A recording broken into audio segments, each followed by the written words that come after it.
The voice of the rain. Most important MCQs. Okay, let's start. Question number 1 is the poem The Voice of the Rain is a conversation between.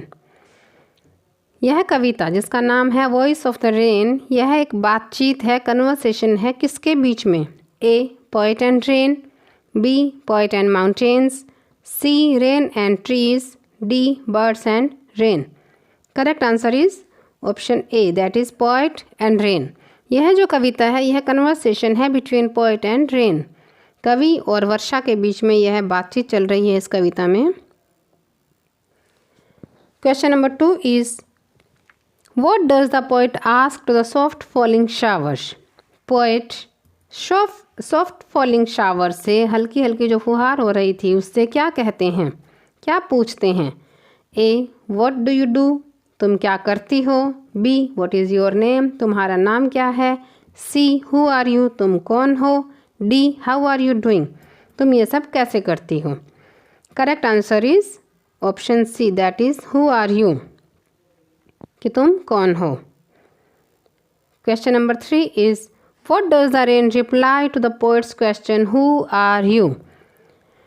जब poet question करते हैं who are you, तब rain क्या जवाब देती है, क्या reply देती है? ए. शी इज़ रेन, कि वो वर्षा है.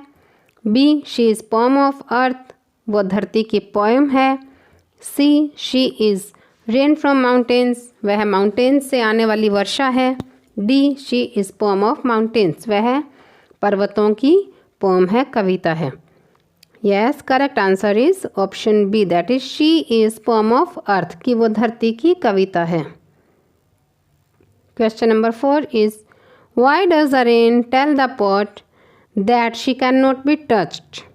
रेन पोएट को यह क्यों कहती है कि उसे टच नहीं किया जा सकता? A. Because she is water, क्योंकि वो पानी के रूप में है. B. Because she rises in the form of water vapour, क्योंकि वो वाटर वेपर के रूप में राइज होती है, भाप के रूप में राइज होती है. C. Because she is in the form of clouds, क्योंकि वो बादलों के रूप में फॉर्म होती है. D. None of the above. Correct answer is option B, that is because she rises in the form of water vapour. Question number 5 is From which two places does the rain rise in the form of water vapor? किन दो places से बरसात rise होती है in the form of water vapour, भाप के रूप में? A. Land and bottomless sea. B. Land and ocean. C. Mountains and land. D. None of the above. Correct answer is option A, land and bottomless sea. हम यह poem में पढ़ चुके हैं. Question number 6 is what happens to the earth when the rain falls back on the surface of earth. पृथ्वी पर क्या होता है जब rain falls back on the surface of अर्थ, जब धरती की सरफेस पर बरसात फिर से वापस से पड़ती है? ए. इट प्रोवाइड्स वाटर, यह पानी प्रोवाइड करवाती है. B. It beautifies and purifies the earth, यह पृथ्वी को सुंदर और प्योरीफाई कर देती है. C. It helps in greenery, यह ग्रीनरी होने में, मतलब धरती को ग्रीन होने में, हरियाली होने में हेल्प करती है. D. It provides water to flora and fauna. Flora and fauna के तो वनस्पति और जीव जंतु, उन सभी को यह वाटर प्रोवाइड करती है. Correct answer is option B, it beautifies and purifies the earth, यह धरती को सुंदर बनाती है और पवित्र बनाती है. Question number 7 is how does the rain help the seeds inside the earth. वर्षा धरती के अंदर जो बीज दबे हुए होते हैं, जो सीड्स दबे हुए होते हैं, उनकी कैसे हेल्प करती है? ए. प्रोवाइड्स वाटर, उन्हें पानी उपलब्ध करवाकर. B. Provides life and helps them grow, उन्हें जीवन प्रदान करती है और उन्हें उगने में, उन्हें ग्रो करने में उनकी हेल्प करती है. सी. प्रोवाइड्स लाइफ, उन्हें लाइफ प्रोवाइड करती है. D. None of the above. Correct answer is option B, that is rain provides life and helps them grow, कि रेन जो है वो सीड्स को, जो कि अर्थ के अंदर, इनसाइड द अर्थ, दबे हुए होते हैं उन्हें जीवन प्रदान करती है और उन्हें बढ़ने में हेल्प करती है। Question number 8 is what does the rain do when she doesn't care if anyone bothers about her deeds और नॉट। बरसात तब क्या करती है जब कोई भी उसके बारे में बोदर करता है कि वो कोई भी काम कर रही है, उसकी कोई प्रेज़ कर रहा है या नहीं कर रहा है, उसके कोई किए हुए काम को कोई देख रहा है या नहीं देख रहा है, तब रेन जो है वो क्या करती है ना। A she talks to the land, B she works harder, C she completes her work and talk to the earth, D she completes her work and comes back home. Correct answer is option D, she completes her work and comes back home. वो अपना काम पूरा करती है, चाहे उसे कोई देख रहा है चाहे नहीं देख रहा है, वो अपना काम पूरा करती है और वापस अपने घर लौट जाती है। Question number 9 is what does the poet compare the rain with.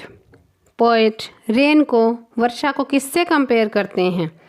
A song, B heaven, C beauty, D flowers.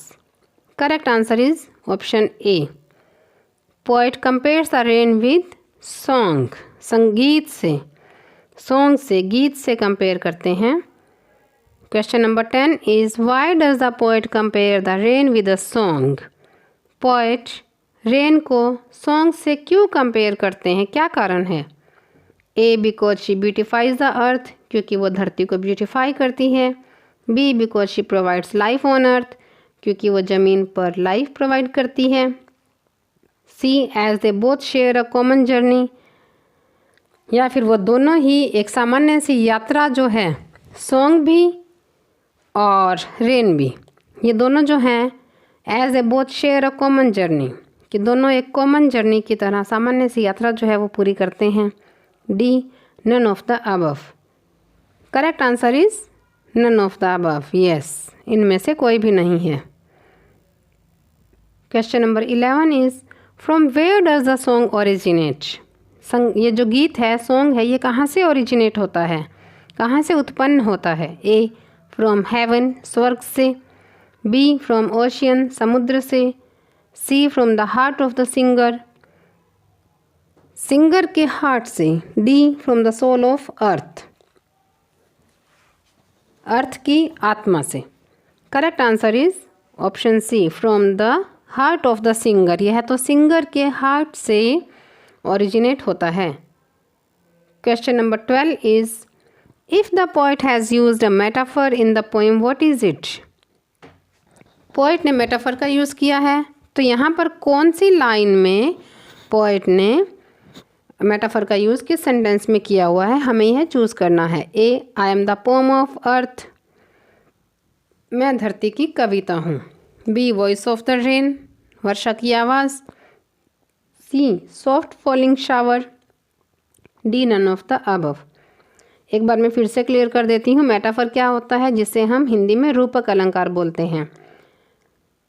जब हम कंपेयर करते हैं टू डिफरेंट थिंग्स को, है ना, दोनों अलग अलग जाति की चीज़ें होती हैं और उन दोनों में हम तुलना करते हैं कि ये दोनों एक जैसी लग रही हैं, है ना, तो वहाँ पर मेटाफर होता है। तो यहाँ पर हमारा आंसर जो है वो क्या होगा, ऑप्शन ए।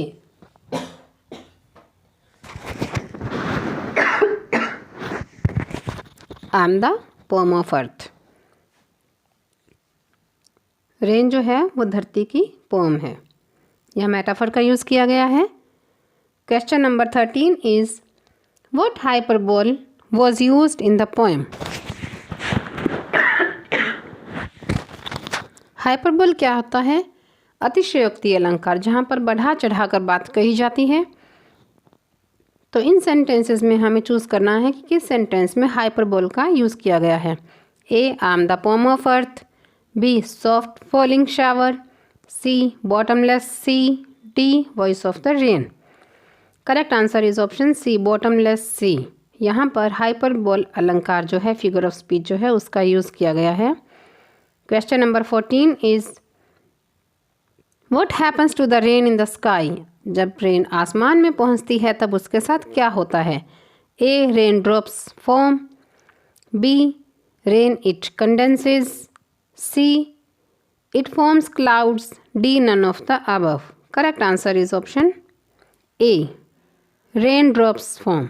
कि वहाँ पर वर्षा की बूंदों के रूप में आसमान से रेन जो है वो नीचे पड़ती है, आती है धरती पर रेन ड्रॉप्स के रूप में, रेन ड्रॉप्स की फॉर्म में।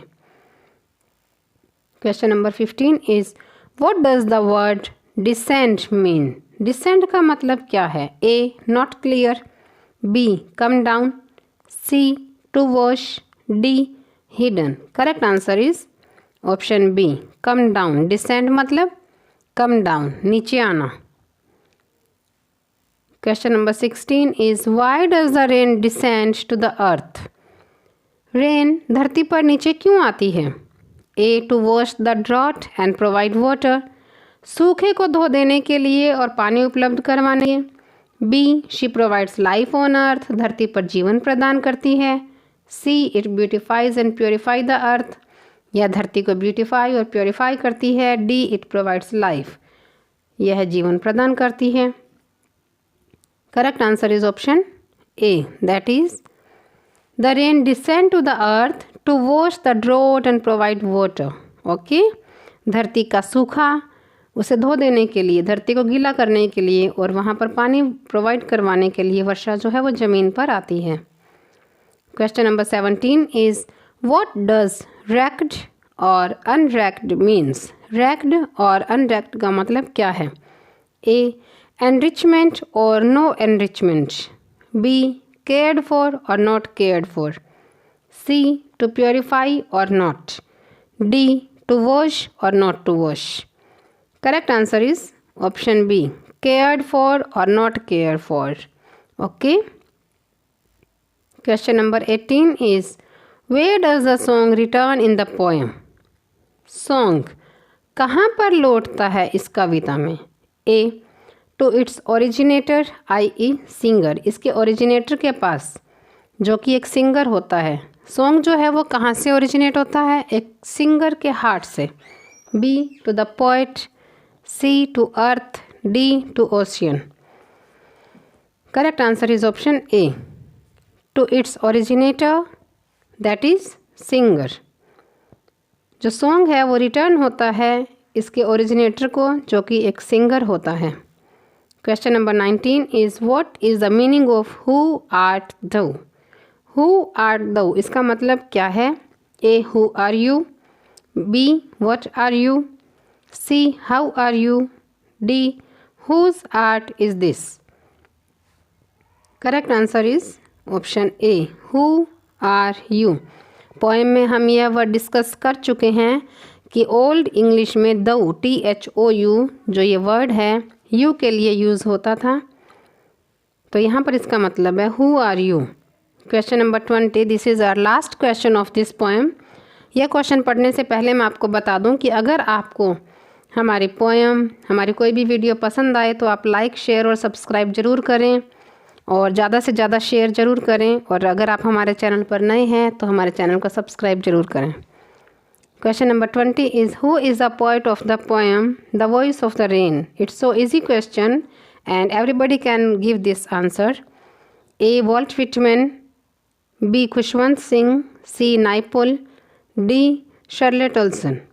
Correct answer is option A, that is Walt Whitman is the poet of the poem The Voice of the Rain. Okay, thank you.